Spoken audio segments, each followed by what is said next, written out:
I've just finished watching Anita Serkeesian's video on damsels in distress, and I wanted to share some thoughts on what she said and speak on my own personal feelings about the subject.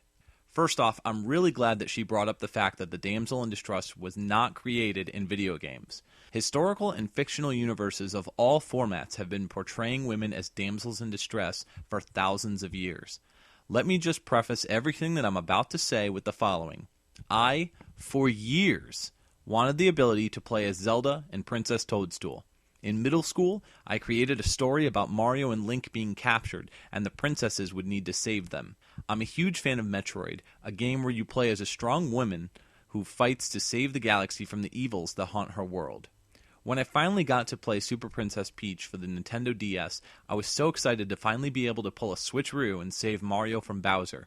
Sadly, this game focused way too much on so many female stereotypes that it really made the experience poor. I also had written a plot theme for a game in which 4 women save 2 men in a Final Fight style beat-em-up. Okay, now with that said, the problem, in my opinion, is that, well, women kinda like being rescued. Now, hear me out, as I'm gonna get to the explanation, as what I've just said completely defeats everything that I just stated beforehand. Let's first ignore video games completely. Let's talk about gender roles. Now, all of this starts at a very early age. When a boy is being raised, his gender has already been defined by his parents. Boys are taught that if they get hurt, they shouldn't cry or show emotion. Be brave. Be strong. Women are the complete opposite. Girls are told that they can cry and it's okay to be sad and show it. This has been the way that a very large majority of children have been raised. On top of all that, men and women have been identified by the colors that they wear. Boys are blue and girls are pink. Who created this ideal that women and men need to be molded into a specific formula? Certainly not the child. This leads me to believe that our upbringing, from the very beginning, is tainted by the very idea that men must be mighty and women must be emotional. With that said, let's advance things a bit. When people get older, they begin to hit puberty, and naturally, they begin to find interest in their own sexuality. Regardless of what your sexual preference is, there is, traditionally, a more dominant partner and another who is more submissive. We aren't just talking about in the bedroom stuff either. Who makes the decisions? Who is the breadwinner? Which one of you is the head of the household?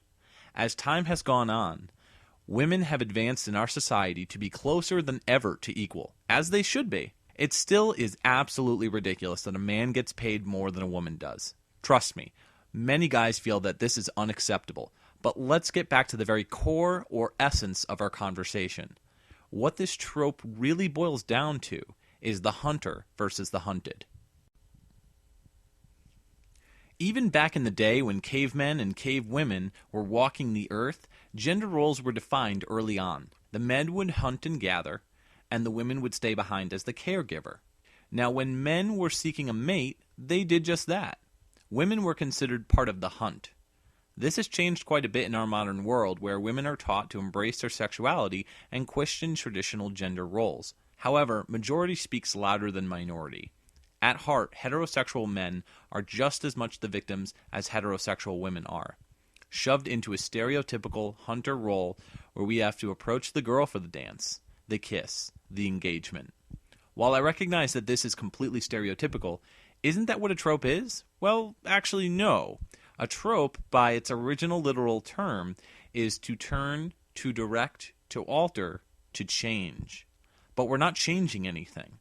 We're stuck in the same path we've been in for centuries. Let's get back to fiction. Take, for example, any story, be it video game, book, or movie. Every piece of fiction has 5 main points of progress to reach: exposition, rising action, climax, falling action, and denouement. In other words, think back to most Mario games. Sure, the princess is the goal. She is the denouement, the end. You save the princess, here's your kiss. The beginning is, depending on the game, the understanding that the princess has been kidnapped. You need to save her. The problem with the formula is that we almost never see what is happening from the princess's perspective. In some of the Paper Mario-based games, we get a little more exposition on her struggle to escape. I feel like the developers of these types of games aren't giving it any thought to show any signs of struggle from these female characters. This is where the first problem is with the medium in general. Using our basic instincts, what would you do? Men are taught at an early age to be brave and suck it up. Yeah, it sucks that the princess is captured. Suck it up, be a man, go rescue her. Women, listen, it's okay. It's going to be fine. Mario's coming after you. Go ahead and cry your eyes out. Do you see what I'm getting at? If we stop raising children to be automatically assigned traditional gender roles, we can begin the process to put an end to inequality in our world and the fictitious world once and for all. Despite the fact that men are naturally more muscle-bound and women are definitely easier on the eyes, this shouldn't stop us from exploring our core methods of how we can change for the better. When this changes, then we'll hopefully start seeing a level playing ground. But it won't, because tradition is so strong in our world that in some circumstances, it's all we know. Guys, let your women save you for a change. Let out your emotions once in a while. It's okay. Your muscles and manhood will still be there in the morning. Ladies, stop letting men run your lives. Run the show. Rescue the prince. Show him who's boss. So that's my 2 cents. I'm all about constructive criticism, so please feel free to leave some comments below.